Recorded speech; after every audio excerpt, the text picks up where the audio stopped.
የሰጣችሁ እግዚአብሔር ያዘዘላችሁ የምህረት የድህነት የሰላም የይቅርታ ደም ይህ ነው።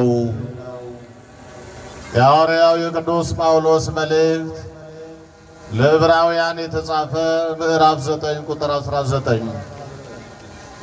እንደ አምላካችን እንደ እግዚአብሔር ቅዱስ ፈቃድ የምንማማርበት የትምህርታችን ርዕስ የሚሆነው ይህ ኃይለ ቃል ነው። ቃሉን የተናገረው ሐዋርያው ቅዱስ ጳውሎስ ይሁን እንጂ የዚህ ቃል መሠረታዊ መነሻ ምንጩ ነቢየ እግዚአብሔር ሙሴ እግዚአብሔርና እስራኤልን በመካከል ሆኖ ያገለግል በነበረበት ጊዜ እግዚአብሔርን በባሕርይ አምላክነቱ እስራኤልን ደግሞ በእግዚአብሔር ልጅነታቸው ሁለቱንም ዝቅ ብሎ በማገልገል ሁለቱንም በማገናኘት የእስራኤልን ልመና ጸሎት ወደ እግዚአብሔር በማድረስ የእግዚአብሔርን ምሕረትና ይቅርታ ደግሞ ወደ እስራኤል በማድረስ የእግዚአብሔርን ትእዛዝ የእግዚአብሔርን ሐሳብ የእግዚአብሔርን መልእክት ለእስራኤል በመንገር እስራኤል ከጎዳና እንዳይወጡ ሕገ እግዚአብሔርን እንዳይዘነጉ ሥርዓት አልባዎች መደዴዎች እንዳይሆኑ እንደ አባት እንደ መሪ እንደ አስተማሪ እንደ ነቢይ ያገለግል ነበርና በአንድ ወቅት መከራ ሲጸናባቸው እግዚአብሔር ይቅር ይላቸው እግዚአብሔር ይታደጋቸው ዘንድ ወደ እግዚአብሔር ጮኹ። ጩኸታቸውንም በሙሴ በኩል አቀረቡ። ያንን ጩኸታቸውን የሰማ እግዚአብሔር ለሙሴ በጎን እንዲያርዱ ደሙንም እንዲቀቡ መቃኑን ጉበኑን እንዲቀቡ ያ የተላከ መቅሰፍት እነርሱን እንደሚያልፋቸው ያንንም ለማድረግ ደግሞ ራሱ ሙሴ አድርጎ በተግባር ከቃል ባለፈ በተግባር አድርጎ አከናውኖ እንዲነግራቸው አዘዘው። ሙሴም ደሙን አነሳና መሠዊያውን መጽሐፉንም ረጨው ይላል። ያን ጊዜም እንዲህ ሲል ተናገራቸው። እግዚአብሔር ያዘዘላችሁ የኪዳን ደም ይህ ነው አላቸው። እስራኤል ተቀበሉ፣ ሰሙ፣ እግዚአብሔር እንዳዘዛቸው አደረጉ። ያንን የመከራ ቀን ተሻገሩት። አሁን የትምህርታችን መሠረታዊ ዓላማ ያንን ትላንት የነበረውን የኦሪቱን አስተምህሮ ትላንት የነበረውን መልእክት ማሳወቅ ወይም ማሳየት ሳይሆን ቅዱስ ጳውሎስ ያስተማረበትን የአስተምህሮ መንገድ ወይም ደግሞ ክርስቲያኖች ክርስቶሳውያን የሆንበትን አዲሱን ሰው ኢየሱስ ክርስቶስን ለብሰን ለዘላለም ሕያዋን የሆንበትን አማናዊውን ድኅነት ማሳየት ነው። የቅዱስ ጳውሎስ አስተምህሮም ይህ ነው። አብዛኛው ኦሪታውያንን ኦሪትን እናውቃለን፣ የብሉይ ኪዳን መምህራንን የሕግ መምህራንን ምሁራነ ኦሪትንን ይሉ ስለነበረ ኦሪቱን ይነግራቸውና ነገር ግን ብሎ ኦሪቱን ንባብ ያደርግና አዲስ ኪዳኑን በትርጉም እንዲህ ይላቸው ነበረ። ዝውቱ በሕግ ዘወሀበክሙ ዘወሀበነ እግዚአብሔር፣ ያኔ አዘዘክሙ ያዘዘላችሁ አሁን ግን የሰጠን እነሆ እግዚአብሔር ለድኅነተ ሥጋ ለድኅነተ ነፍስ ለዘላለም ለመኖር ለዘላለም ሕያዋን ለመሆን ለዘላለም ካህናት ለዘላለም ነገሥታት ለዘላለም የክርስቶስ የንጉሡ የኢየሱስ ልጆች ለመሆን የኢየሱስ ክርስቶስ ደቀ መዛሙርት ለመሆን የተሰጠን ደም ይህ ነው አለ። የቱ? ካህናቱ እንዲህ ይላሉ። ይህንን ተቀበለና ሊቁ ቅዱስ ያሬድ ምን አለ? ዝንቱ ደም አኮ ከመ ደመ አቤል ጻድቅ ዘቀተሎ እሁሁ ቃየል በቅና። አሁን ሊቃውንቱ እዚህ መምህራኑ መርጌቶቹ ቆመው ክብርኤት የሚባለውን ሲያደርሱ የጸሎተ ሐሙስ ዕለት እዚህ በጾመ ድጓው ላይ መርጌታው እንዲህ ይላል። ዝውእቱ ደመ ሕግ ዘአዘዘክሙ እግዚአብሔር ያለውን ይቀበልና ምን አለ?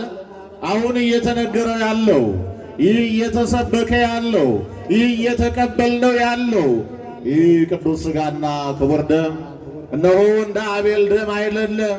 ወንድሙ ቃየል በቅናት ተነስቶ እንደገደለው እንደ አቤል ደም አይደለም። አቤል በቅናት ተገደለ በወንድሙ ገዳይነት። ከዚህም የተነሳ ባለመግባባት ወይም በቃየል ክፋት የተገደለ አቤል ወንድሜ ቃየል ገደለኝ እያለ ይጮህ ነበረ። ለዘመናት ሲጮህ ኖሯል። የዘካርያስ ደም በቤተ መቅደሱ በር ላይ ይፈላ እንደነበረው እዚህ በቅዱስ ሉቃስ ወንጌል ላይ የቅዱስ ሉቃስን ወንጌል የተረጎመው በተርጉሙ ቅዱስ ዮሐንስ አፈወርቅ በዚህ በግዕዝ ትርጓሜ ወንጌሉ ላይ እነሆ ያ ከዘመናት በኋላ እግዚአብሔር ከ58 ዓመት በኋላ ለታሪክ ያስነሳው ደጉ ታማኙ ቅኑ የዋሁ ንጉሥ አስፋስያኖስ በተነሳ ጊዜ እነሆ ቤተ መቅደሱ ጋር ሲሄድ በሩ ላይ ወደ ላይ እየፈላ የሚጮህ ድምፅ ያለው ደም አየ ይላል። ይህ ደም ምንድን ነው መቅደሱ ላይ የሚፈላው ሲል በግፍ የተገደለው የዘካርያስ ደም ነው አሉት።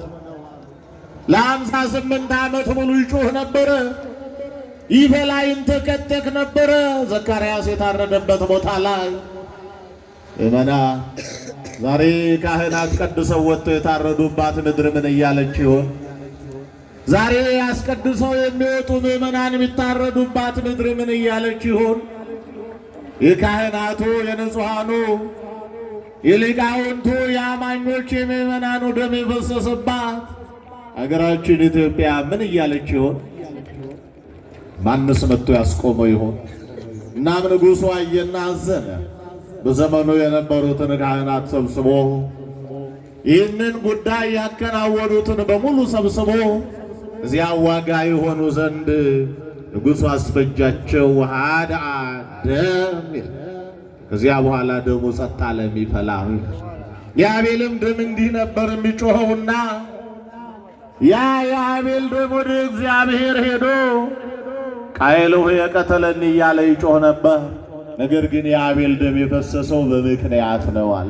እሱም የጋራ ጉዳይ ነው።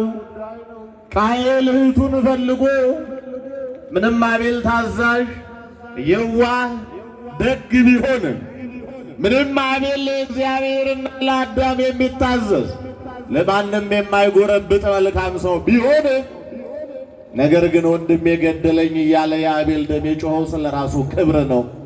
የኢየሱስ ክርስቶስ ደም ግን ይህ አሁን ካህናቱ የሚያቀብሉት ይህ ዲያቆናቱ የሚያቀብሉት ቅዱስ ሥጋ ክቡር ደም ግን ስለ አዳም ኃጢአት ስርየት፣ ስለ አዳም ይቅርታ፣ ስለ ሰው ልጆች በደል ይቅርታ እየተሰጠ ያለ ደም ነው። ስለዚህ ተራ ደም አይምሰላችሁ አለ ሊቁ ቅዱስ ያሬድ። ቀጥለና ዝንቱ ደም አኮ ከመ ደመ ወለተ ዮፍታሔ ዘአባብ ዋለ እግዚአብሔር ከመ ትኩን መሥዋዕተ።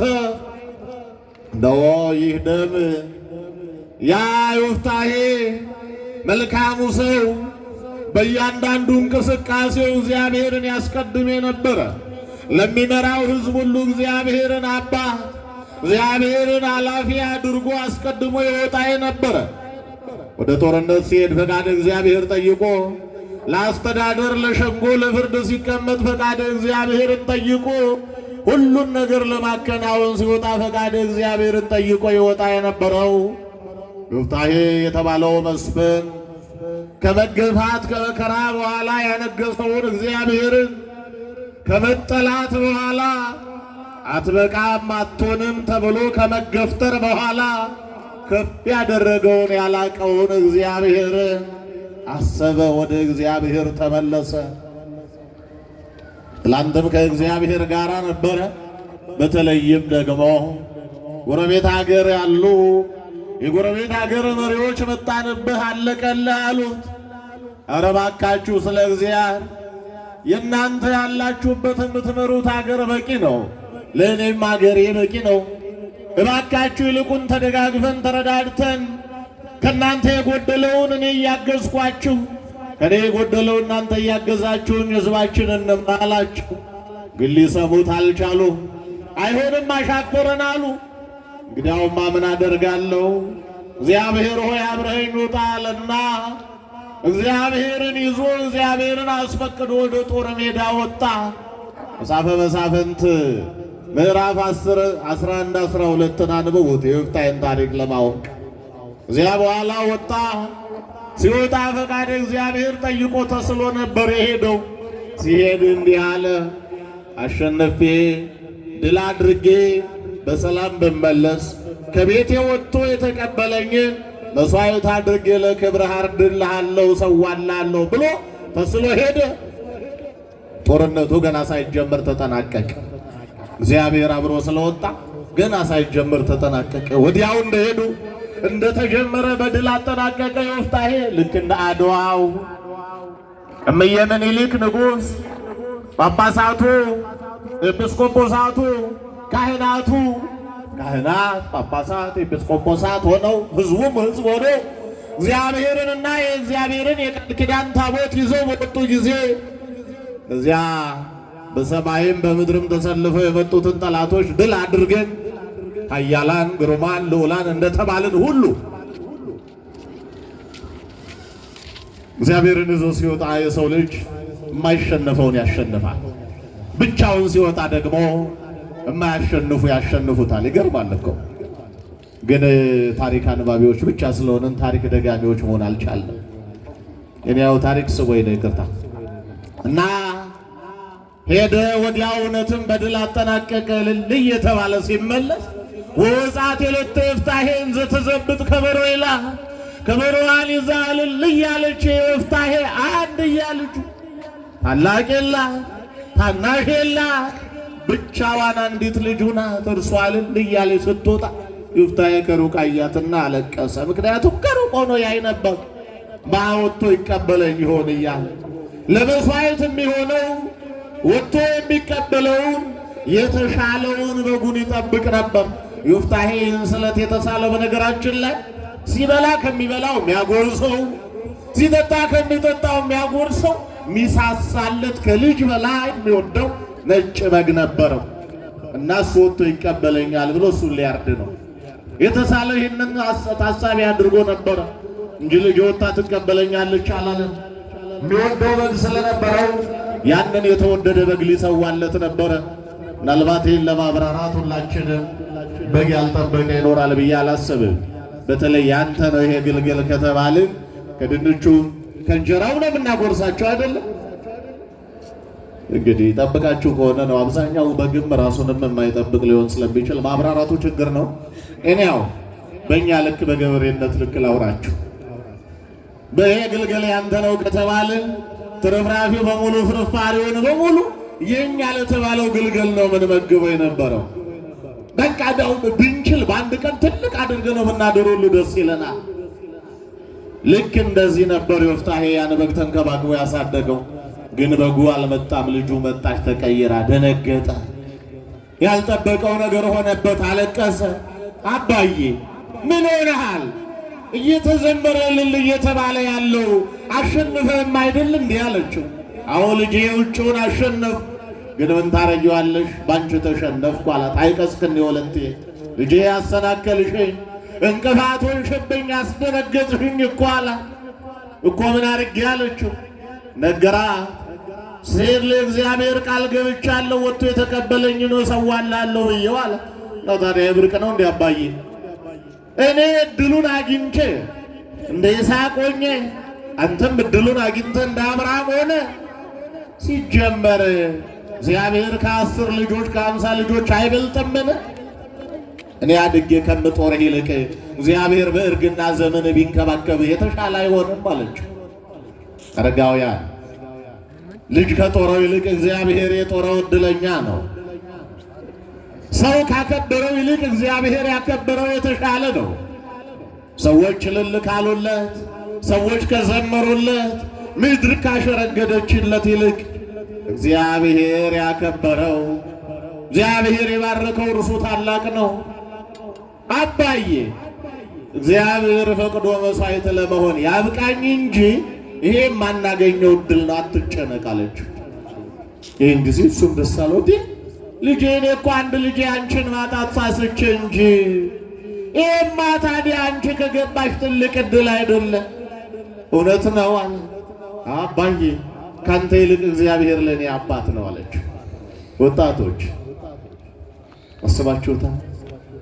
ከባድማው በላይ ከምንጋደልለት ከምንደባደብለት ርስት በላይ ርስታችን፣ ክብራችን፣ ዝናችን፣ መፈራታችን እርሱ እግዚአብሔርና እግዚአብሔር እኮ ነው። እኛ ግን ረሳነው። የእነንተና ዘር የእነንተና ሰፈር እዚሁ ተቀምጠን እንኳን ደቡብና ሰሜን አለው። እዚሁ ተቀምጠን እንኳን ከተራራ ወዲያና ከተራራ ወዲህ አለው። ቤተ መቅደሱም ስንገባ እንደዚያው እኮ ነው። እናንተ ጋር ያለው በሽታ እኛም ጋር አለ። እኛው ባርከን ስለሰጠናችሁ እኛ ጋር የነበረው ዘረኝነት ነው። እናንተ እኛ ካልባረክ ነው የት ይመጣል? ኃጢአቱም ጽድቁም እኛው ባርከን አይደል ያስተላልፍንላችሁ? የዮፍታሔ ልጅ አባቷን በለጠችው። አባዬ አትጠራጠር፣ ከአንተ አባትነት ይልቅ የእግዚአብሔር አባትነት ለእኔ ይበልጥብኛል።